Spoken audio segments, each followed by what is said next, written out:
এখানে বিজনেস করতে গেলে দুটো জিনিস কাছে রাখতে হয়, মাথায় কাকার হাত আর পকেটে কাকার সই করা। শুধু লুটপাট করে খাবে। ও বৌদি আসতে বলুন, আসতে। ওই সবাইকে চেনে। এত সাহস ভয় দেখাবে? আপনার দুটো হাত আছে না, দেবেন কষিয়ে দু থাপ্পড়। আমি অন্যায় করলাম, আমাকে ও দিদিমা ফাটা কেষ্টকে দেখে ভয় খেলেন? এদের থেকে সাবধান।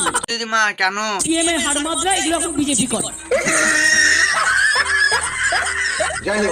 উনি নতুন এসেছেন, আজকাল লোক বড় হয়ে বাবাকেই সম্মান করে। ও দিদিমা এটা মমতা কিসে কাগজ দিল? দিদিমা আসতে কেন বলছো, জোরে বলুন। রসগোল্লা খাবে, রসগোল্লা রসগোল্লা মানে এমনি ইলেকশনে জেতার ক্ষমতা নেই বাপ বেটাদের, জ্যাঠাদের গুন্ডামি করা। রানীগঞ্জ এমনিতেই গরম।